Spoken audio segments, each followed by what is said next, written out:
Good evening, everybody. Quite an honor for me to be here. My name is Joe Whalen, CBA class of '81, and I've been tapped by Mr. Brian W. Casey to do his Hall of Fame induction welcome. Well-deserved honor for Brian. I'll start at the beginning. Classmates of class of '81, Brian in high school. Fun, great times, wit, humor, all the same things that he still has. He would drive around town in a little white Rabbit VW, which was, just perfect for him.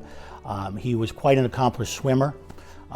He was the only one on the CBA swim team in high school, and we went, myself, Steve Plenio, Mike Becker, Jack Mason, hopped in Mike Becker's van and went to go support Brian at the state finals, which were in Princeton.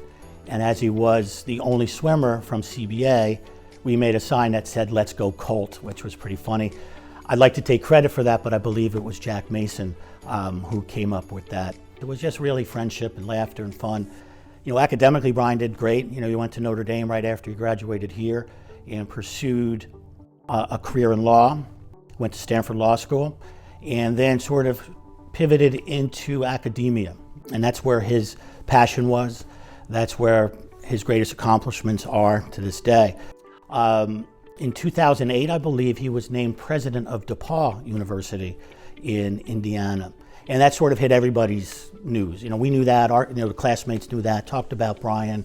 Wow, can you believe he's president of a university? And, you start to read about sort of what kind of president he was at DePaul, and, how he engages with the students and what he did. And, it was phenomenal, right? It was Brian, right? He's an engaging guy, as you'll find out when he speaks. And he's Brian, but he's also very presidential, and he sort of brings those things together.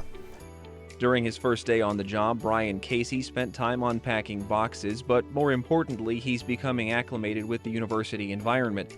Casey says he wants the school to be more forward in its publicity and more public about its accomplishments. I would like to think that as problems become more global, more complex, those things that we do at a liberal arts college, which is train people in critical skills, become that much more important. So I'm going to come right back to our foundation and our roots. So that's what I'm going to do. My wife, Megan, is a graduate of Colgate University. One night she's reading the Colgate newsletter, and she says, "Oh my gosh, some guy named Brian Casey is named 17th president of Colgate. I believe this is in 2016. And I laugh. I'm like, I think I know that guy. I think it's the same guy. And sure enough, Brian Casey named 17th president of Colgate University. And it's an important part of the story to know, what Colgate is and what it represents. And for me, having been up there at various events with my wife, saw the traditions that they had, saw the university campus, saw what it was like. The people there, smart and funny, engaging, my kind of people, Brian's kind of people. But it went deeper than that. There was a real love of the university that people had. And when Brian was inaugurated president, it was in 2016, and we happened to be on campus there with my son Ben, and it was all pomp and circumstance. It was the robes, and it was really a crowning achievement for somebody who has spent their whole life to get there. There were so many things going on, and you talked to Brian about that day, and the most important thing to Brian on that day was that his dad was there to share that moment with him. So here's a really important thing. So COVID hits. He makes a Colgate plan. It's gate 0, gate 1, gate 2. There's all these different factors that go into it. Now, the best thing he did is he didn't just sit up in his office and come up with this plan. He put himself in a single room in the oldest dorm on campus and quarantined with the students for 17 days.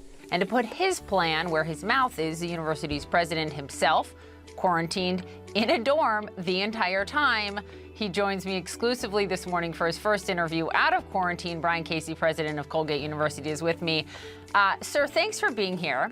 I know you're excited to be out. What was this like for you to run a university from a dorm room for 17 days?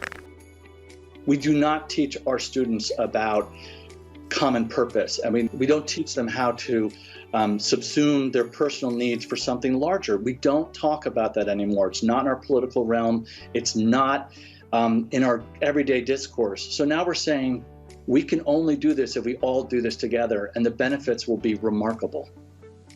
Ben, my son, is graduating in 2021, and we're at the speech, and it's COVID. And people are wearing masks, and people are distancing. And honestly, he's talking about advice, and he's talking about, what does success look like? So during the speech, Brian says, if you are lucky and brave, you will go to a place that needs your gifts at a time that needs your work, at a moment that what is important needs to be preserved, defended, and lit up at night. That's Brian. And I'll close on this. He's president of the university. It's graduation day. He comes to our party first. He has 1,000 places to go to. People say, Brian, you got to come to this party, you got to come to that party. Brian comes to us, sits with me and my family for 45 minutes. So, love you, Brian. Proud of you. See you soon.